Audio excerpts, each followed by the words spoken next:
Hello everyone and welcome to this final episode of our solo goalkeeping series. It's been a real privilege sharing these with you and coming up with lots of ideas over the last 10 weeks with different sessions you can do by yourself or with a server or with a rebound. The time has flown by. It's been obviously a very difficult period for everyone involved, particularly for myself and other like-minded coaches who've been essentially shut down over the last 2.5 months. However, it's been excellent sharing all these ideas with you. I really hope you've enjoyed them. Firstly, as always, if you like the videos and you enjoy this one, once you've seen it, please give it a thumbs up and don't forget to subscribe to the channel. It really helps in allowing us to reach as many goalkeeping enthusiasts as possible across the world. So, as I said, this is the final episode of the solo goalkeeping series. This is episode 10, and today we're going to focus on two more goalkeepers from the world of football, which is Manuel Neuer and Ter Stegen. Once again, this is just a little bit of fun, but we're going to replicate it and try and go down the route of linking to these two goalkeepers with the practices that we're doing in this small space. So, thank you for watching the series. Thank you for sticking with us. I hope you enjoy this final episode.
So to kick off today's video, we're going to look at some activation work, which we usually do with our videos. So to start the video off with a warm-up phase. However, this warm-up phase is going to be engineered around dealing with high balls or crosses. However, for the sake of the video, we're only going to deal with the high ball from a central area.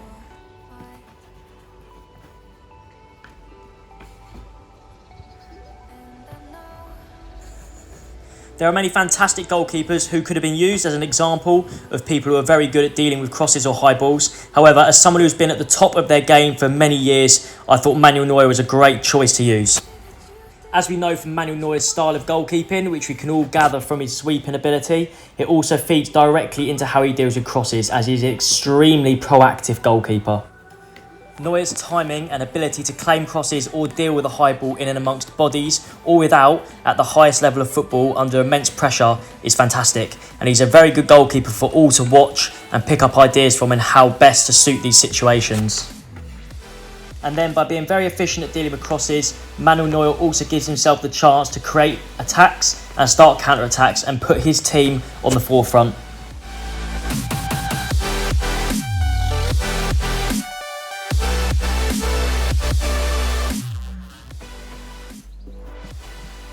Manuel Neuer set the standard for goalkeepers in leading the way for goalkeepers being a key part of the team's build-up.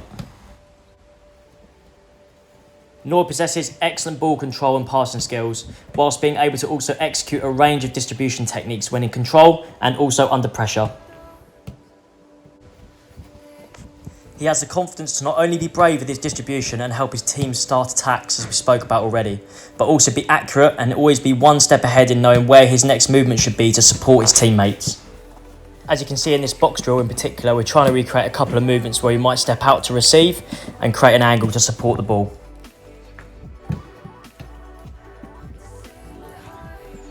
And finally, Manuel Neuer's ability to play a high line and help his team in possession is still arguably one of the strongest in the world, as he helps his team have an extra player on the pitch and build attacks a lot more fluidly maybe than other teams.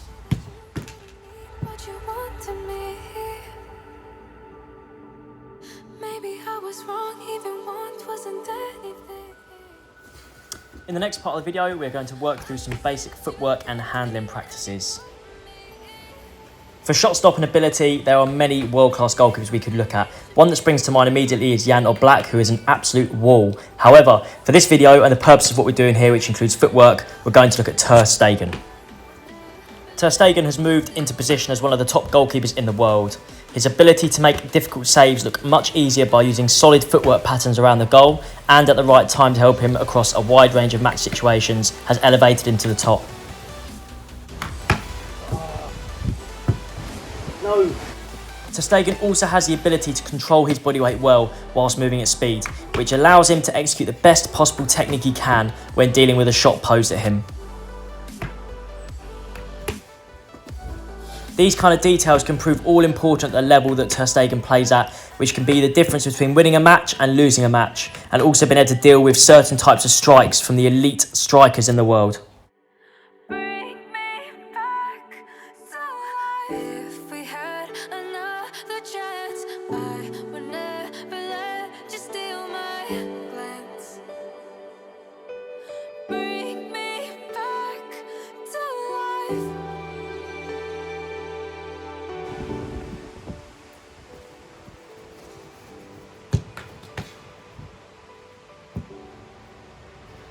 So for the final part of this episode 10, which is the last episode of our solo goalkeeping series, we're going to be looking at power and speed linked with the shot stopping. To be an elite level goalkeeper at the highest level, you must possess excellent levels of speed and agility, whilst also having great power and explosiveness to be able to exert maximal force in minimal time. And once again, I'm sure we can all agree Ter Stegen possesses all of these in abundance. So hopefully in this drill you can see I'm trying something a little bit different from what I've done before in previous episodes by including some hurdle work. Obviously I've got a small space again, I've got a rebounder, I'm using one ball. Again, these drills, everything you've seen in this entire video is completely down to you and your own creativity. You can adapt things, add things, take things away, add an extra save. If you have a serve, you could have 2 shots at one time. It really is limited to your own creativity.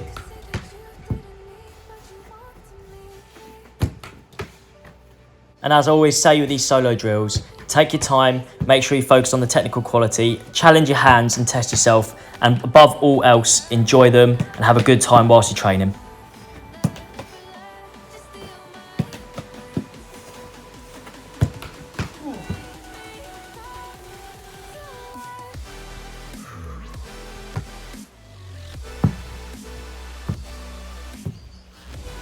Alright guys, thank you so much for following us through this journey during lockdown and during this coronavirus pandemic. It's been a really interesting 10 weeks to try and be creative, be adaptive and find ways to stay engaged, not only with my goalkeepers, but obviously with all of you guys on YouTube and all those who watch the videos. So I really appreciate all of you who've watched these 10 solo goalkeeping episodes. I really hope they bring you value. I know I say that at the end of every video, but I do hope they brought you value. I do hope you've been able to pick some stuff up and use it at home or in whatever space you have, whether you've been able to adapt what it is, what you're using, what footballs, what balls you're using, tennis balls, what you're rebounding off, whether you have a server, anything. I really hope that they've been useful and that you've been able to use parts. So again, thank you for watching all the episodes that we've done. That's the final solo goalkeeping episode. We're hoping to be back out on the grass next week with adults, depending on what happens with the government in the UK with working with under 18s. We're not sure yet, but certainly with adults. So we're going to look to get a new series underway. So look out for that. It'll be a brand new series based around one-to-one goalkeeper sessions, and I've got lots of other ideas for episodes coming out soon as well. And as I say every video, if you enjoyed it, please give it a thumbs up. And don't forget to subscribe to the channel if you're enjoying the videos. It means a lot, it helps the channel grow, and it helps us reach as many like-minded goalkeepers as possible. So thank you again, thank you for watching this series, and I'll see you all soon. By the way, I was just filming the outro and it just hit me how long my hair is. Must have been about 2.5 months plus 3 months since I had a haircut. It'd be interesting to look back on episode 1 to episode 10 now and see what the difference is. It's getting out of control.